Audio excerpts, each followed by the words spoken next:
Guys, मैं संदीप कुमार आज आपको लेकर के आया हूँ गढ़वाल हिमालय के एक ख़ास पर्यटन स्थल पर और उसका नाम है कण्वाश्रम। और मैं आपको बता दूँ, ये कोटद्वार तहसील का एक प्रमुख पर्यटन स्थल है जो पौड़ी गढ़वाल जनपद में आता है। तो आज हम देखते हैं, इसकी सैर करते हैं, इसकी खास बातें देखेंगे। चलिए आते हैं, आज हम चलते हैं कण्वाश्रम में। और मैं आपको बता दूँ, ये जो कण्वाश्रम है ये मालनी नदी के तट पर बसा हुआ है। और आप देख रहे हैं मेरे सामने, ये है मालनी नदी का उद्गम क्षेत्र जो शिवालिक की पहाड़ियों से निकल रही है और यही नदी चली जाती है बिजनौर में गंगा से मिलने के लिए। और इस नदी पर ये आप देख रहे हैं लोहे का पुल एक बना दिया गया है आवागमन के लिए। और ये जो कण्वाश्रम की लोकेशन है ये कोटद्वार से 16 किलोमीटर पे है। और आप हरिद्वार से आएंगे तो आपको ये लगभग 70 किलोमीटर पड़ता है। और नज़दीकी जो रेलवे स्टेशन है यहाँ पर वो कोटद्वार है। और कोटद्वार से आप अपनी गाड़ी से या बाई बस आप यहाँ पर आ सकते हैं। और ये मालनी नदी बहती हुई, क्योंकि बरसात स्टार्ट हो गई है बहुत समय से, और ये इसी के तट पर बसा हुआ कण्वाश्रम है। और इस कण्वाश्रम की बड़ी ही अच्छी कहानी है इसके पीछे, वो मैं आपको बताऊँगा। और साथियों, पहाड़ से निकल करके ये मालनी नदी आती हुई मैदान की ओर, और सामने से एक छोटा सा रास्ता आ रहा है, वो कोटद्वार के घराट रोड से आता है। और आप देख सकते हैं बड़े ही सुरम्य स्थान है ये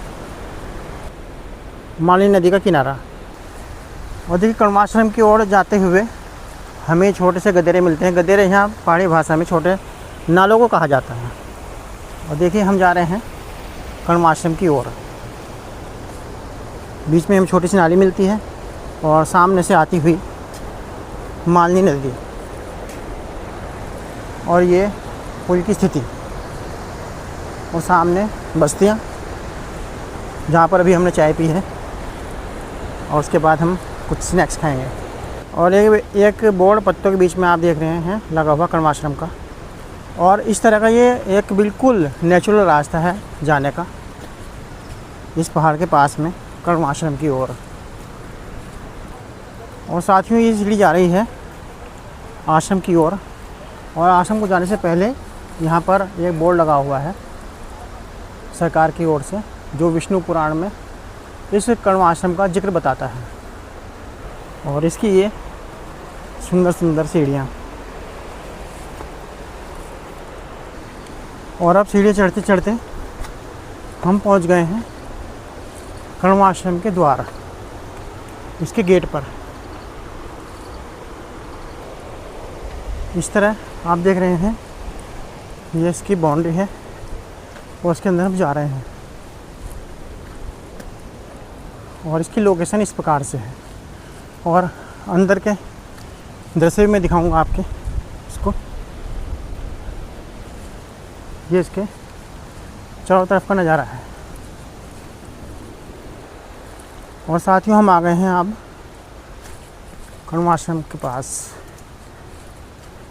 और मैं दिखा दूँ, इसका जो मुख्य मंदिर है वो इस प्रकार से। और यहाँ पर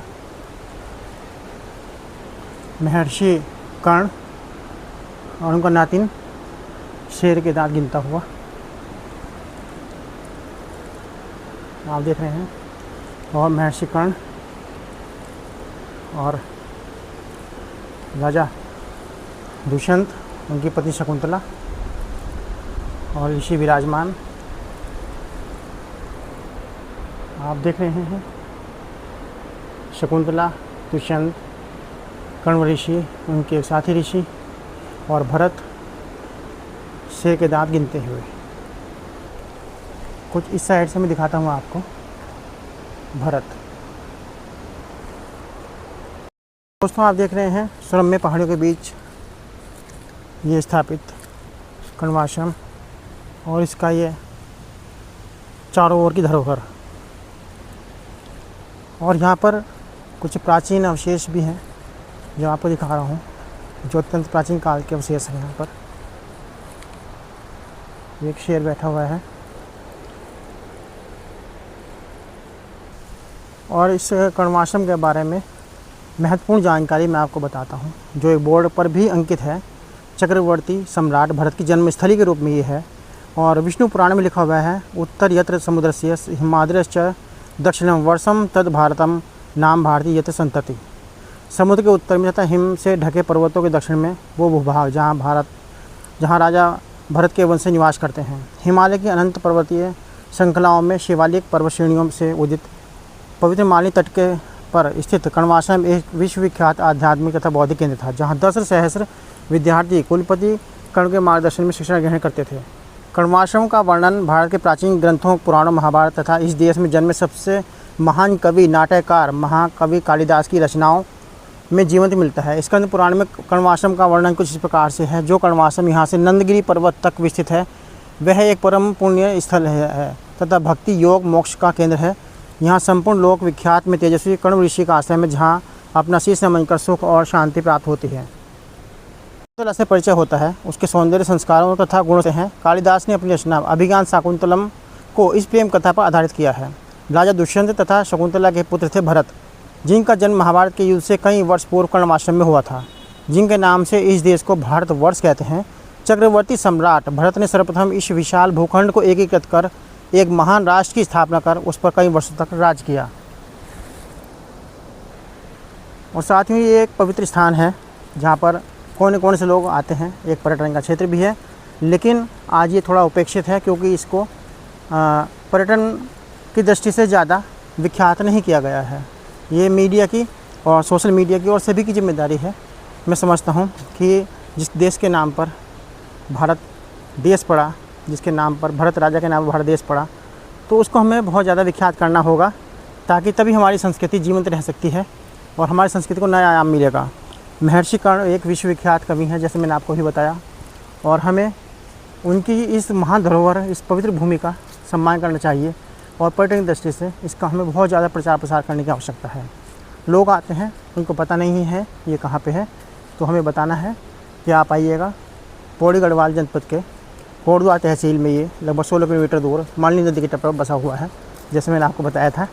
और ये चारों ओर का जो नज़ारा है मैं आपको दिखा रहा हूँ। देखिए, पवित्र नदी मालिनी नदी बहती है और उसी के किनारे पर यह एक बहुत सुंदर जगह है। आप देख रहे हैं, इस समय चबूतरे के रूप में है ये, लेकिन ये बहुत बड़ी एक यूनिवर्सिटी रहा करता था अपने समय पर, और आज भी हम इसको देख सकते हैं। और ये हमारा सौभाग्य ही है कि हम इसके साक्षी बनते हैं इसको देख करके। आप भी यहाँ पर ज़रूर आइएगा। तो आज की कण्वाश्रम की वीडियो आपको कैसी लगी ज़रूर बताइएगा। कमेंट, शेयर, लाइक, सब्सक्राइब जरूर कीजिएगा और यहाँ पर ज़रूर घूमने आइएगा। कण्वाश्रम आपकी इंतज़ार में है।